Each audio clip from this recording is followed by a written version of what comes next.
Kembali lagi di cerita Guchen. Buat yang suka cerita ini silahkan like dan share, buat yang belum subscribe, mau kapan subscribe-nya? Oke, kita langsung aja ke ceritanya. Guchen. Bab tahun 1486 sampai tahun 1490. Rayakan. Penonton bersorak, hampir semua orang terkejut dengan kompetisi ini. Menggunakan daun kubis dan kentang, mereka benar-benar mengalahkan daging sapi marmer dan tuna sirip biru Outward.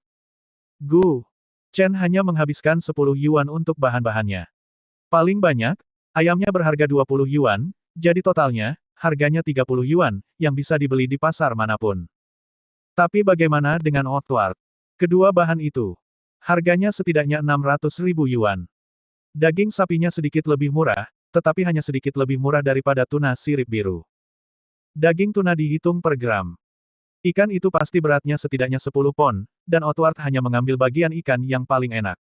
Sepertinya pengeluaran Outward cukup besar. Yang terpenting, ia kalah, yang pasti membuat para pendukung finansialnya marah. Dengan tersingkirnya Outward yang menyedihkan, pertandingan hari ini resmi berakhir. Di pintu belakang, Guchen telah menunggu semua orang cukup lama. Zuo Sandu dan rekan-rekannya perlahan muncul, diikuti Kemeng dari belakang. Melihat Guchen, matanya dipenuhi keterkejutan. Mungkin ia masih belum pulih dari apa yang baru saja terjadi. Tatapannya ke arah Guchen sedikit bingung dan tergesa-gesa. Kenapa? Nona Ke, apakah Anda di sini untuk memenuhi janji Anda? Tanya Guchen sambil tersenyum licik. Ekspresi Kemeng sedikit berubah. Rasa suka yang ia miliki terhadap pria ini langsung hancur hanya dengan satu kalimat. Mari kita bicarakan itu setelah kau menang besok. Kemeng memutar matanya dan berkata dengan nada tidak senang. Namun, Guchen tidak mengatakan apa-apa. Ia hanya melambaikan tangannya dan berkata, jadi, kau pikir aku akan kalah besok? Tentu saja tidak. Karena kau yakin aku akan menang, kenapa tidak kau penuhi janjimu hari ini juga? Chen Liuhe menyeringai nakal dan berkata, kurasa tidak masalah. Aku pernah senang melihat Nona Ke memakai stoking hitam, dan setelah itu, aku tidak pernah melihat wanita cantik di jalan lagi sejak itu. Enyahlah. Dengan marah, Kemeng berbalik dan memelototi Chen Liuhe. Awalnya ia ingin mengajak semua orang mencari tempat untuk merayakan, tetapi setelah mendengar ejekan Guchen dan Chen Liuhe, ia langsung mengurungkan niatnya. Aku sedang berpikir untuk mencari tempat untuk merayakan. Kurasa lupakan saja. Kata Kemeng dengan marah, menatap beberapa orang itu. Namun, Chen Liuhe menyeringai nakal. Bagaimana itu bisa dilupakan? Aku sudah memesan ruang pribadi di Kamanti. Ayo kita minum malam ini. Kau yang bayar. Kemeng berbalik dan meliriknya. Chen Liuhe mengeluarkan kartu bank dari dompetnya, menggenggamnya di antara jari-jarinya, dan tersenyum tipis. Semua uangnya ada di sini. Aku yang bayar minumannya malam ini. Oh, ini orang pelit ya. Bukankah kamu selalu pelit? Canda Kemeng sambil menggosok-gosokkan kedua tangannya. Setelah mengatakan itu, dia berbalik dan menggunakan kunci mobilnya untuk menyalakan BMW di sebelahnya, mau bawa mobilku. Suatu kehormatan bagiku. Guchen menyeringai dan berkata dengan nakal, ayo pergi. Kita bertemu di pintu masuk. Bahkan dia tidak mau membawa mobil Chen Liuhe, jadi Zuo Sandu dan yang lainnya pasti juga tidak akan pergi. Lagi pula, mereka tidak saling kenal, dan mobil Kemeng sudah cukup untuk membawa mereka semua pergi. Hei, hei, hei. Apa kalian meninggalkanku begitu saja? Chen Liuhe berteriak pada beberapa orang di belakangnya.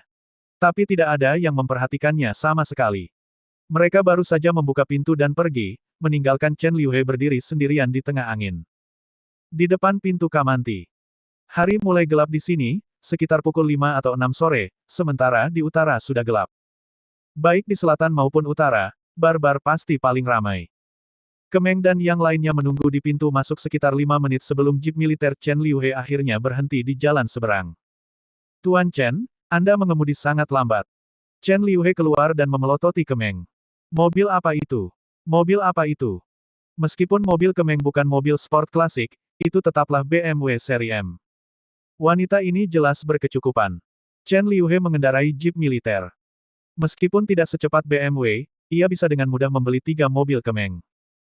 Tahukah Anda, mobil dinas seorang komandan militer, apakah ada yang mampu membelinya? Mobil-mobil itu biasanya tidak diproduksi massal, jadi siapapun yang mampu membelinya, pastilah orang yang berstatus tinggi. Fakta bahwa Kemeng bisa akrab dengan Chen Liuhe berarti dia juga bukan orang kelas bawah. Gu Chen melirik pintu masuk bar. Dekorasinya agak kuno, tapi cukup standar. Untuk merayakan kemenangan gemilang kita hari ini, ayo masuk dan mabuk-mabukan. Chen Liuhe terkekeh sambil menatap kerumunan.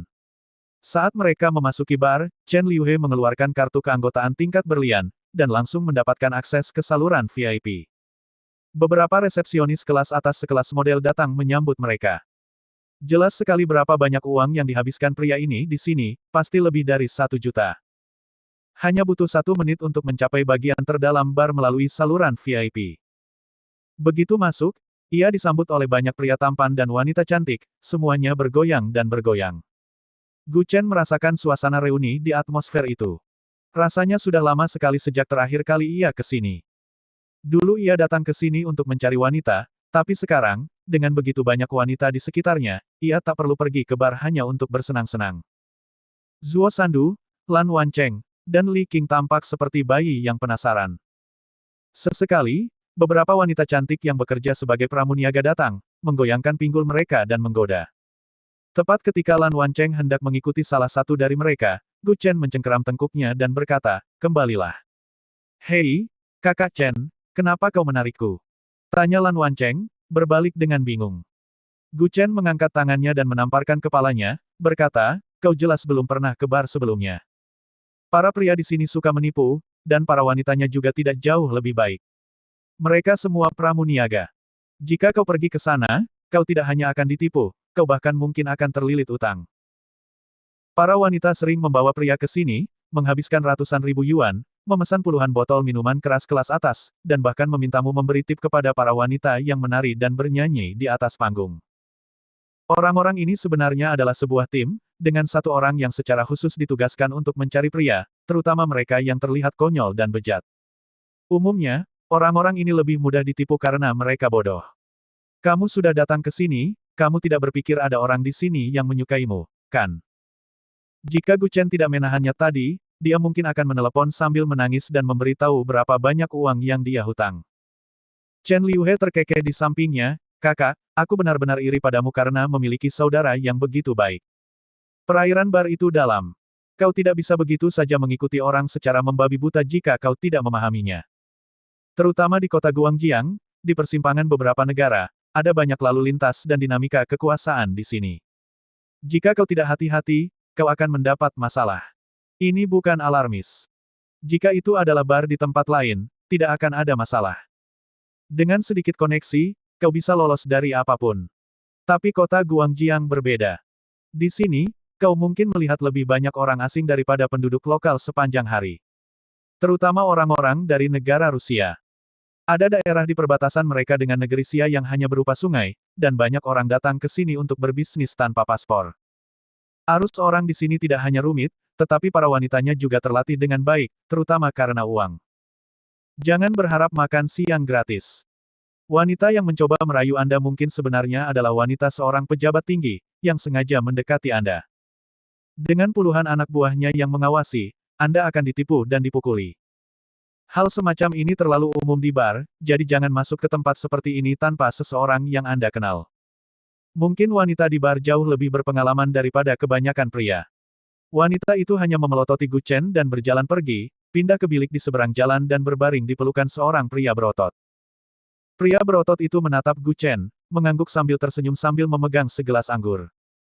Gu Chen mengambil segelas sampahnya dari nampan yang dipegang oleh bartender yang menemaninya dan menenggaknya dalam sekali teguk, sebuah isyarat terima kasih. Di tempat yang kacau balau seperti ini, bersulang setidaknya harus dilakukan dengan rasa hormat yang sepantasnya. Saudara Chen, kenapa orang itu menatap kita? Lan Wancheng mengikuti di belakang, bertanya dengan curiga. Karena kita masuk melalui jalur VIP. Siapapun yang bisa masuk ke sini pasti orang kaya atau bangsawan, punya banyak uang.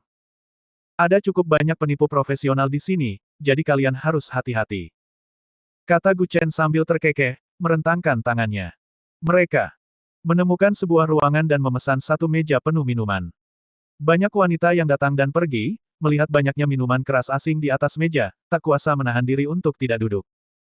Chen Liuhe segera memeluk semua orang dan berkata, "Saudara-saudara, ayo kita bersenang-senang." Namun, Gu Chen dan yang lainnya mengabaikannya dan hanya menghabiskan minuman mereka. Sejujurnya, ia tidak terlalu tertarik dengan wanita-wanita mesum di bar ini. Lan Wancheng ingin bersenang-senang, tetapi ia punya kemauan tetapi tidak punya keberanian. Li Qing cukup tampan, dan hanya duduk di sana, setidaknya 10 wanita mendekatinya dan meminta minuman. Pria muda yang tampak seperti pria sejati seperti Li Qing adalah tipe pria paling populer di sana. Mungkin ada banyak penipuan pemasaran, tetapi ada juga beberapa yang benar-benar ingin tidur dengannya. Zuo Sandu memancarkan aura mengancam, dan tidak ada wanita yang berani mendekatinya. Lan Wancheng tampak seperti orang it, sedikit kutu buku di mata para wanita. Sedangkan Gu Chen, mereka ingin berhubungan seks dengannya, tetapi mereka tahu ia adalah seorang profesional berpengalaman, dan trik mereka yang biasa tidak akan berhasil padanya. Jadi mereka fokus pada Li Qing yang tampak lebih polos. Gu Chen tidak tahu berapa banyak ia minum, tetapi ia jelas agak mabuk. Ia tidak tahu kapan, tetapi ia merasa seseorang menyentuhnya. Berbalik, ia melihat Zuo Sandu menatapnya dengan serius. Ada apa? Zuo Sandu melihat sekeliling dan berkata dengan suara berat, Nona kehilang. Hah? Tidak masalah. Dia juga sering ke bar. Dia tahu seluk-beluk di sini lebih baik daripada aku. Mungkin dia pergi ke kamar mandi. Aku pergi ke kamar mandi dan hanya melihat satu sepatu. Setelah berkata begitu, ia mengeluarkan sepatu hak tinggi dari balik sofa. Saat ini, di jembatan Huanjiang. Kemeng terbaring di dalam kendaraan off-road, dengan beberapa orang Rusia duduk di sebelahnya. Ada juga seorang gadis Rusia yang sangat cantik di sebelahnya, yang tampaknya baru berusia 15 atau 16 tahun. Chen Liuhe pernah berkata sebelumnya bahwa jika Anda ingin nongkrong di bar di kota Guangjiang, Anda harus menjauhi hal-hal yang tidak menjadi perhatian Anda. Begitu. Anda melangkah ke bar, bahkan orang-orang di sekitar Anda harus meragukan apakah mereka memiliki motif tersembunyi. Jangan ikut campur dalam urusan orang lain. Kemeng melihat beberapa orang menyeret seorang gadis kecil di kamar mandi, mengatakan bahwa mereka akan menjualnya ke suatu tempat di negara Xia. Terjadi perkelahian dan tangisan, dan kerumunan orang yang lewat tampak tidak menyadari situasi tersebut. Kemeng awalnya tidak ingin campur tangan, tetapi kemudian ia melihat seorang pria kekar mencengkeram kepala gadis itu dan membantingnya ke lantai, lalu membawanya ke sebuah bilik toilet kecil. Saat itulah ia tak kuasa menahan diri untuk ikut campur. Sebenarnya tidak masalah jika ia tidak mengungkapkan identitasnya, tetapi begitu ia mengungkapkannya, mereka menculiknya. Kekuasaan keluarga tidak berpusat di kota Guangjiang, melainkan di kota Xinhai yang berdekatan. Yang terpenting, ayahnya adalah seorang diplomat, dan kakeknya pernah bertugas di tentara perbatasan utara. Ia dianggap sebagai keluarga militer. Dan memiliki reputasi di sana, terutama ayahnya. Tanpa diduga, setelah mengungkapkan identitasnya kepada pihak Rusia, mereka menyerangnya dan memulai perkelahian. Gadis itu, yang sudah mabuk, disetrum dari belakang dengan tongkat listrik selama perkelahian tersebut. Bagi orang biasa, ikut campur paling banter hanya akan berujung pada pemukulan dan tuntutan uang. Namun ketika mereka mendengar Kemeng mengungkit reputasi ayahnya, mereka punya motif tersembunyi lainnya.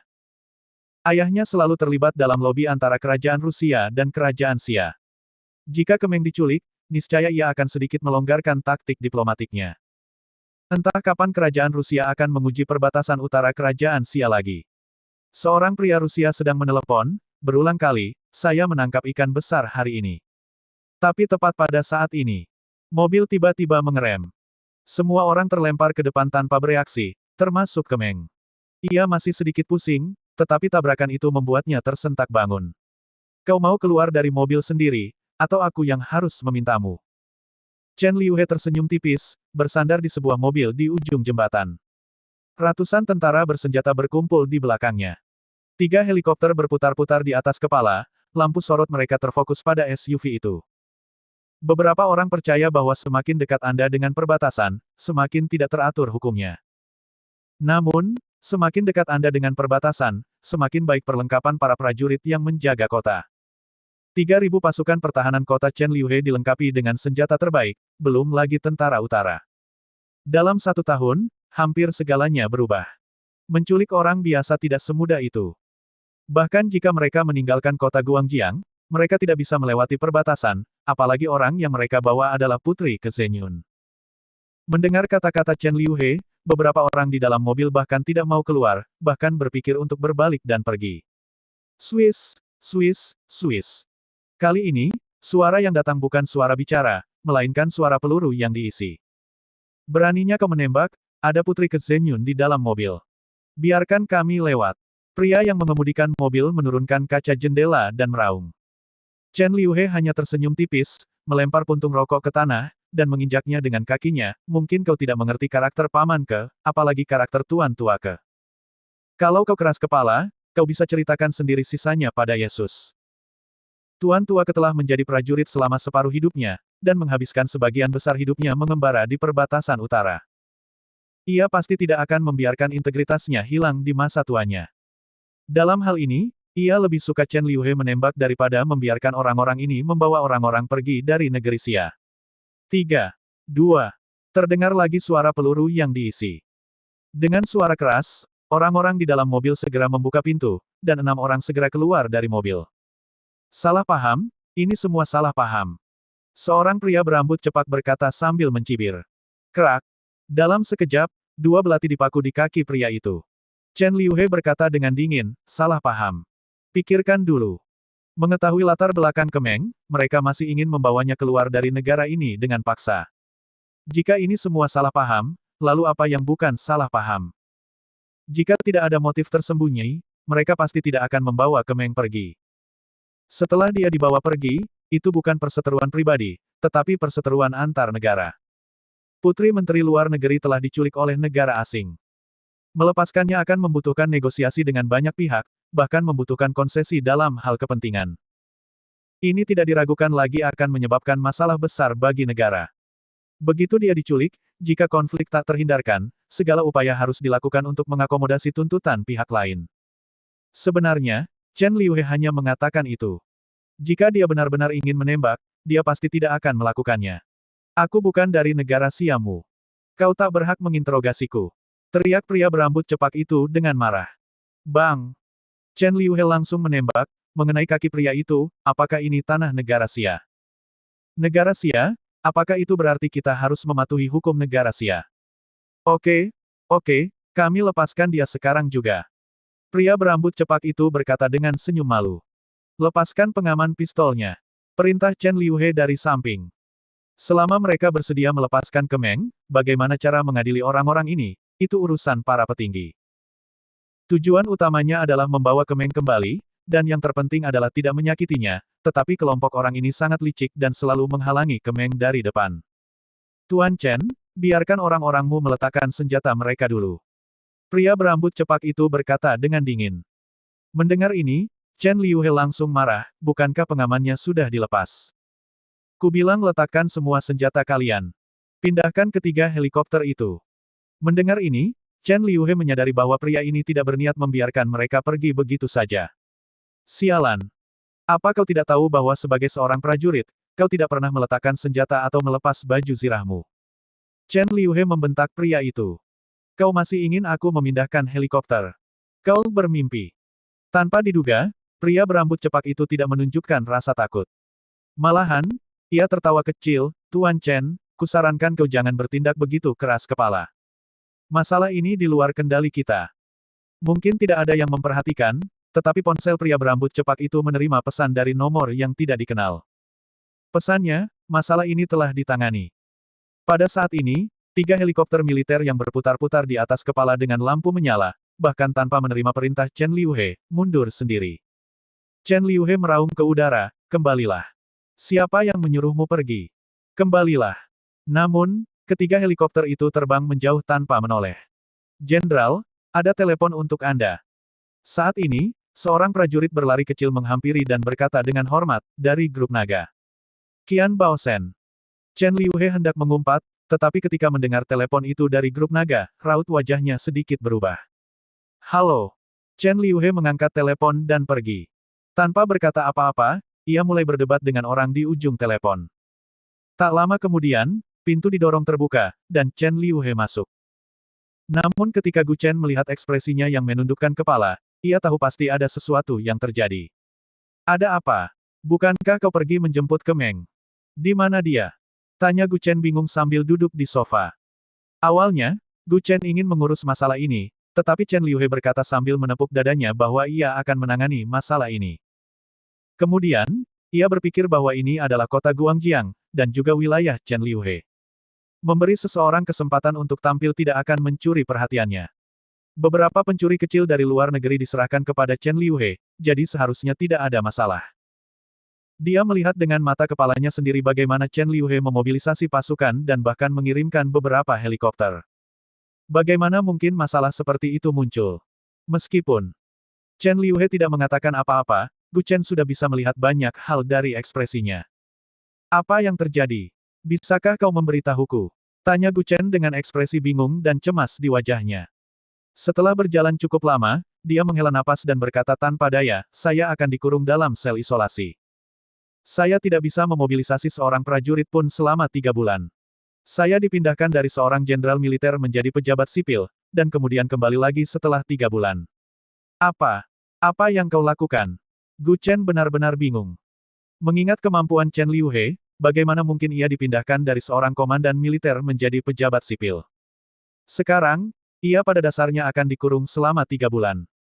Selama 3 bulan ini, ia harus terus menangani berbagai urusan militer, tetapi ia tidak dapat mengerahkan seorang prajurit pun untuk tugas-tugas lain.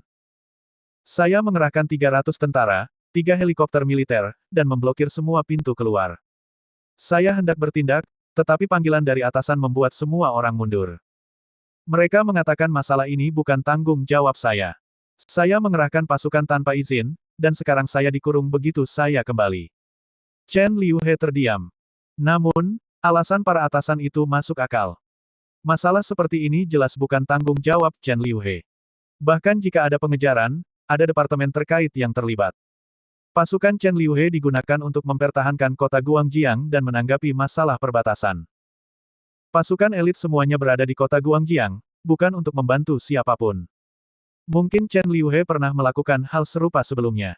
Lagi pula, di usianya sekarang, ia sudah mengendalikan kekuatan militer sebuah kota. Siapapun pasti akan sedikit bangga pada dirinya sendiri. Jika Anda berusia 20-an dan memimpin ribuan tentara, bahkan seekor nyamuk pun akan menggigit Anda dan Anda harus menggunakan meriam untuk meledakkannya. Inilah yang disebut, jika Anda berjalan di tepi sungai, sepatu Anda akan basah. Terlalu mencolok, seseorang memergoki Anda. Gu Chen bereaksi dan menghela napas setelah mendengar ini. Di mana ada orang, di situ ada sungai dan danau, belum lagi di daerah perbatasan tempat kaisar berada jauh, masalah ini tidak ada hubungannya dengan Chen Liuhe. Ini murni karena keluarga Kemeng telah menyinggung kekuatan tertentu. Jadi kebetulan orang-orang dari negara Rusia datang untuk membuat masalah dan ingin mendorong perahu mengikuti arus. Apa latar belakang Kemeng? Gu Chen bertanya dengan rasa ingin tahu.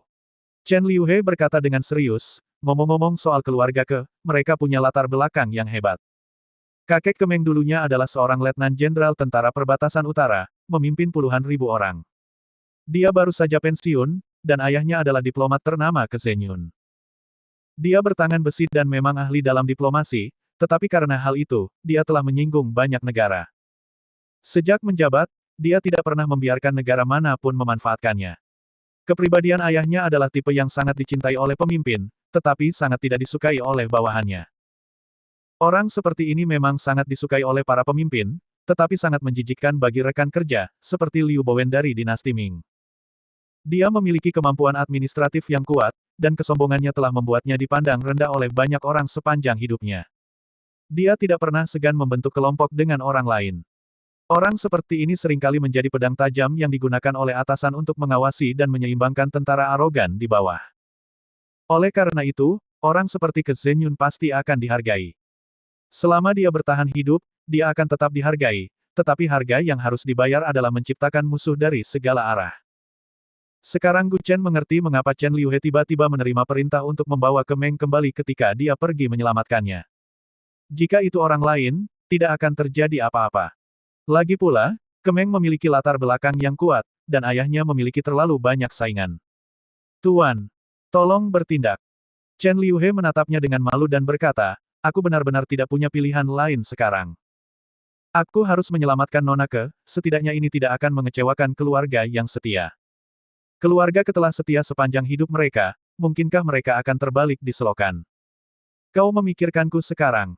Gu Chen menepuk kepalanya dan tersenyum tak berdaya, siapa nama orang yang bertanggung jawab atas kerajaan Rusia di kota Guangjiang sekarang? Petravis. Siapa namanya? Chen Liuhe tertegun sejenak, mengangkat kepalanya dengan heran, menatapnya dan berkata dengan gemetar, Petravis. Lavis sekarang menjadi perwakilan asing dari negara Rusia. Memang benar bahwa ketika Anda bertemu seseorang setelah 3 hari, Anda akan kagum. Semua orang bingung. Lan Wancheng mengangkat alisnya, Kakak Chen, Anda juga tahu yang itu. Oh, saya tidak terlalu mengenalnya. Dia preman kecil-kecilan dari St. Petersburg, Rusia. Ketika dia di Eropa, dia bersikeras mengakui saya sebagai kakak laki-lakinya. Apakah Anda pikir saya, seorang pria lajang, dapat mengambil pria kecil seperti itu sebagai adik laki-laki saya? Gu Chen merentangkan tangannya dan berkata tanpa berkata-kata. Beberapa orang saling memandang, tidak tahu harus berkata apa untuk sesaat. Sungguh kebetulan dia mengetuk pintu dan membukanya. Ada apa ini? Dia bahkan bertemu seorang kenalan. Namun, Chen Liuhe bereaksi paling cepat, karena ada banyak nama ganda di negara Rusia. Terkadang ada 7 atau 8 orang bernama Peter Lavis dalam satu kelas. Jadi kemungkinan besar mereka bukan orang yang sama, dan ada banyak orang dengan nama keluarga Peter di negara Rusia, sama seperti ada orang dengan nama keluarga Zhang dan Wang di negara Xia. Tuan, apakah Anda yakin itu orang yang sama? Tapi saya ingat Peter Lavis ini adalah pria parubaya. Dan saya sudah bertanya-tanya, dia berasal dari keluarga pejabat di negara Rusia, bukan tipe gangster yang Anda katakan. Tanya Chen Liuhe dengan tatapan bingung. Gu Chen melipat tangannya dan tersenyum tipis, kau pikir anak pejabat tidak akan berkeliaran di luar. Tapi sekarang masalah ini sudah sampai pada titik ini, aku harus turun tangan meskipun aku tidak mau. Semuanya harus mengikuti hubungan sebab akibat. Sebab akibat. Sebab akibat apa? Melihat stoking hitam adalah penyebabnya, dan membantu ketika keadaan sulit adalah akibatnya. Kalau tidak, di mana akibatnya? Seketika, Gu Chen masih terobsesi dengan Kemeng yang mengenakan stoking hitam. Setelah itu, ia melepas pijamannya dan berganti pakaian. Ia hendak tidur, tetapi ia tidak menyangka akan terjadi hal seperti ini. Ia membawa begitu banyak orang bersenjata, tetapi ia tetap tidak bisa membawa siapapun kembali. Ia tidak takut ditertawakan jika ia memberitahu siapapun. Sekalipun tindakan Chen Liuhe sedikit ilegal dan melampaui batas, dibandingkan dengan masalah yang lebih besar, itu tidak ada apa-apanya. Bersambung.